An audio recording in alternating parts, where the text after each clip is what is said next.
High level बैठक बुलाई गई है। ऑक्सीजन की उपलब्धता पर यह प्रधानमंत्री नरेंद्र मोदी की बैठक सुबह 11:30 बजे होगी, क्योंकि दूसरी लहर के वक्त हमने देखा था कि आखिर किस तरीके की दिक्कत ऑक्सीजन को लेकर हुई थी। लगातार राज्य सरकारों की तरफ से केंद्र सरकार से इस बात की अपील की जा रही थी कि ऑक्सीजन की उपलब्धता कराई जाए, और तीसरी लहर की दस्तक जो है वो दे चुका है तीसरी लहर, और इसी को लेकर जो है प्रधानमंत्री नरेंद्र मोदी बेहद चिंतित हैं। और इसीलिए खुद प्रधानमंत्री नरेंद्र मोदी ने ऑक्सीजन की उपलब्धता को लेकर सुबह 11:30 बजे ये एक बैठक बुलाई है। पीएम मोदी ये वर्चुअल बैठक करेंगे और ये जानकारी ली जाएगी कि आखिर कितनी उपलब्धता है बैठक को ऑक्सीजन को लेकर। और सीनियर एग्जीक्यूटिव एडिटर हमारे अभिषेक कपूर हमारे साथ जुड़ गए, सीधा उन्हीं का रुख कर लेते हैं। अभिषेक, ये बहुत महत्वपूर्ण बैठक हो जाती है इस लिहाज से कि तीसरी लहर का खतरा लगातार बना हुआ है। क्या कुछ जानकारी इस बैठक से जुड़ी हुई? देखिए, हमने देखा किस तरह से तस्वीरें आ रही थी पिछले कुछ दिनों से, जिसमें हम देखेंगे कि लोग लापरवाह हो गए हैं, अपने वेकेशन कर रहे हैं, पर्यटन के लिए जा रहे हैं, और शिमला से, मनाली से, देहरादून से, हम दिल्ली की बात करें तो लाजपत मार्केट सरकार को बंद करनी पड़ी, चूंकि लोगों ने बिल्कुल बेपरवाह होके सारी जो कोविड प्रोटोकॉल्स की सावधानी है उसको हवा में फेंक दिया था। तो मेरे ख्याल से प्रधानमंत्री विचलित थे। उन्होंने इस बात की चर्चा कल अपने मंत्रिमंडल के साथ भी करी कि आप लोगों को आगाह करें कि कोविड गया नहीं है।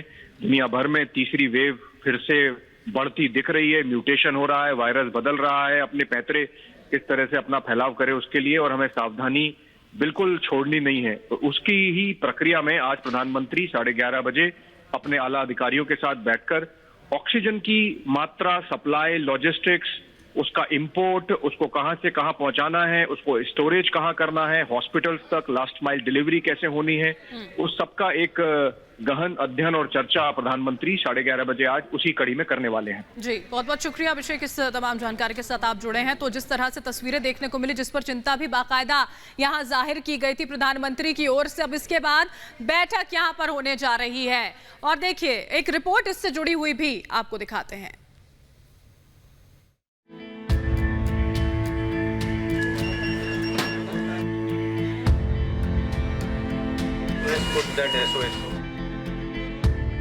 पर्चा बनाया, वहाँ पे लिख दिया गया नो ऑक्सीजन नो बेड। आप ऑक्सीजन लेके आइए। सर, मैं मरीज को लेके अपनी गाड़ी में मेरा मरीज बैठा हुआ है, अभी आपको दिखाता हूँ, जिंदगी और मौत से जूझ रहा है। पेशेंट की कंडीशन सीरियस है, 2 सिलेंडर लिए 4 बजे से खड़े हैं। कुछ दिन पहले की ये तस्वीर, कुछ दिन पहले के ये हालात, कुछ दिन पहले का ये दर्द जिसे पूरे देश ने महसूस किया। इस दर्द ने पूरे देश को हिलाकर रख दिया। लेकिन हालात बदलते ही सामने आ रही ये तस्वीरें फिर डराने लगी हैं। ऐसे कैसे हारेगा कोरोना? लापरवाही पर पीएम मोदी ने जताई चिंता। कोरोना नियमों की खुलेआम उड़ाई जा रही धज्जियां एक बार फिर उसी हालात को निमंत्रण दे रही है जिससे देश अभी पूरी तरह से उबरा भी नहीं है। प्रधानमंत्री नरेंद्र मोदी ने कोरोना को लेकर लोगों की लापरवाही पर चिंता जाहिर करते हुए आगाह किया है कि संकट अभी टला नहीं है। पीएम मोदी ने सचेत करते हुए कहा, लापरवाही के लिए कोई जगह नहीं होनी चाहिए। एक छोटी सी गलती के दूरगामी परिणाम हो सकते हैं। इससे कोरोना महामारी से लड़ाई कमजोर पड़ सकती है। कैबिनेट विस्तार के एक दिन बाद कल प्रधानमंत्री नरेंद्र मोदी ने नए मंत्रिमंडल के साथ बैठक की। इस बैठक के दौरान कोरोना कर्फ्यू के बाद हो रही भीड़ और लापरवाही को लेकर लोगों को आगाह किया। हाल के महीनों में संक्रमण के जितने मामले सामने आ रहे थे, अब उससे कम देखने को मिल रहे हैं। हालांकि लोगों को बाहर नहीं निकलना चाहिए। सभी को याद रखना चाहिए कि कोविड-19 का खतरा अभी समाप्त नहीं हुआ है। कई अन्य देशों में संक्रमण के मामलों में वृद्धि देखी जा रही है।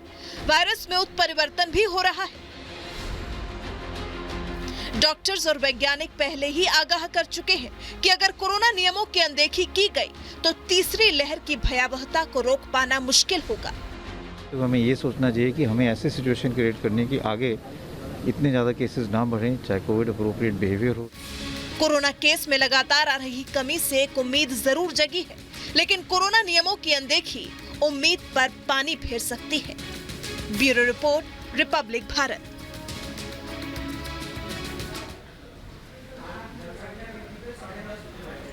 और चलिए अगली बड़ी खबर का रुख करेंगे, जहां जम्मू कश्मीर में इस वक्त सुरक्षा बलों और